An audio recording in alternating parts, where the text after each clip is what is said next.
Hey, it's JC. Welcome to Urban Knife Guy, where we explore the urban lifestyle and jungle survival.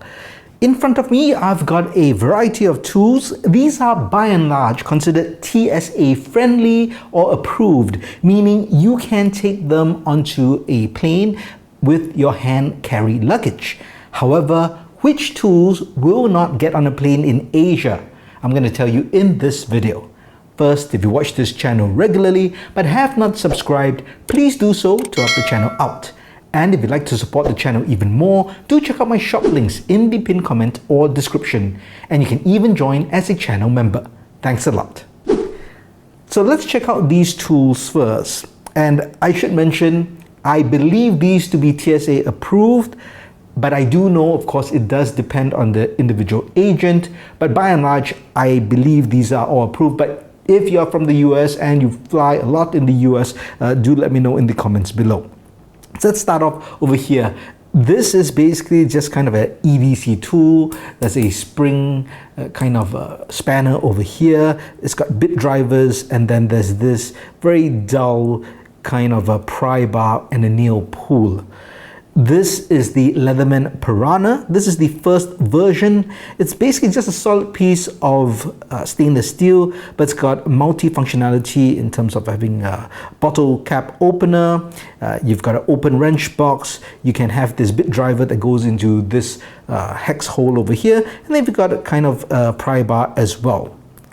Also by Leatherman is this, the Style PS. And this is a great tool. So this is a kind of a keychain style Leatherman tool. It's got the main pliers. There is no blade, although there's a pair of scissors, really small scissors over here. You've also got a pair of tweezers, and I've got added functionality with this bit drive over here. So this edition is a third-party part that I bought, and I'll put the link in the description because every time I show this, someone asks about it. But that takes the standard Leatherman flat bit, and you now have a bit driver capability with this Style PS, which is really good. You have credit card tools. This is the Wallet Ninja. Done a video on this before. This I've also done a video. This is by MRF Tools. This is the Universal 4.0, and there are two inserts. In this case, we have a pair of tweezers. Let's move this just so you can have a look at it. And then you have a comb on the other side with a Phillips head driver.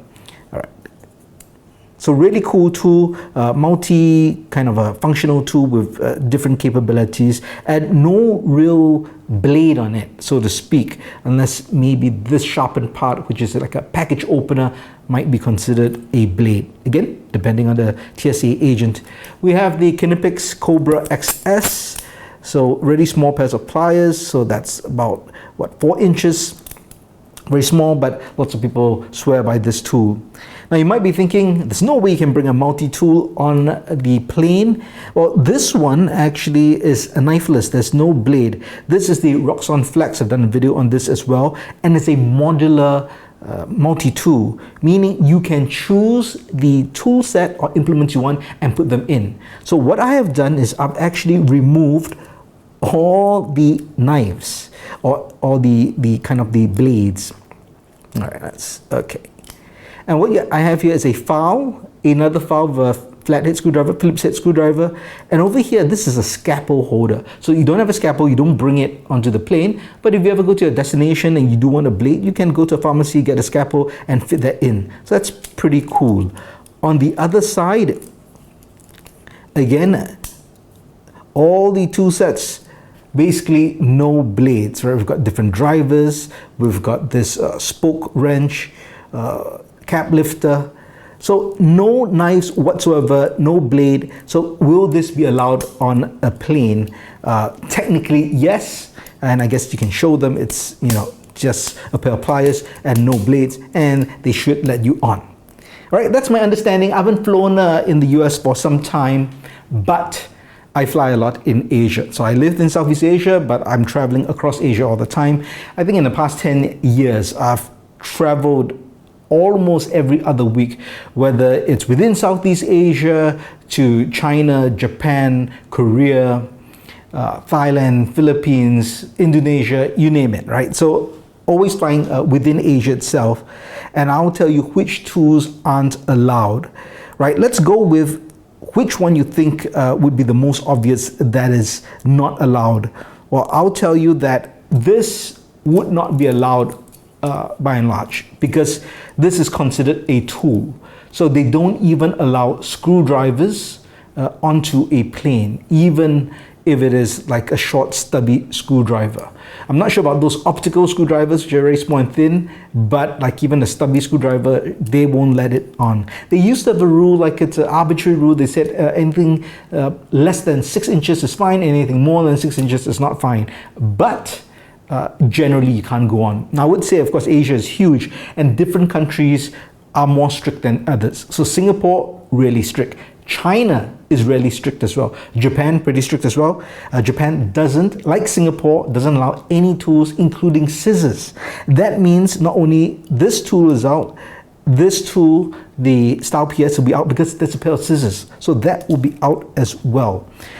Pliers, this one you have to try. I have never carried this particular pliers on the plane. Technically, I think it's going to be a case-by-case basis, so you can try for the Kinepex. Now, these over here, I would say that for most Asian countries, especially the strict ones, they aren't going to allow this up. They are going to say that this point here, the pry bar point, can be used as a weapon, so that would be out as well. Now you'll be thinking, well, okay, these credit card tools, this definitely should be fine.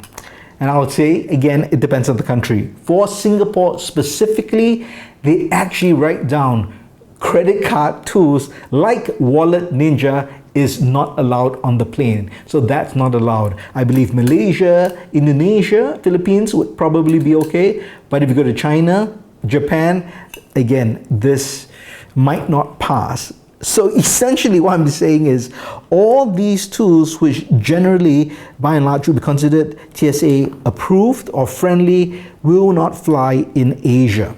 Again, the Kinepex is something that might go, so if you ever fly in Asia carrying this in your hand carry, do let us know whether you get through. Well, it might be surprising, but that's just the way it is. So my advice, if you're carrying any kind of tools or anything that can be construed as a tool, put it in your check-in luggage if you're traveling to Asia.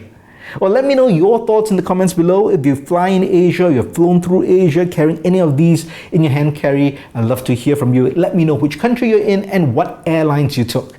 If you liked the video, please give it a thumbs up. And if you like the content in general, please subscribe to the channel and hit that notification bell. Thanks for watching. Talk to you soon.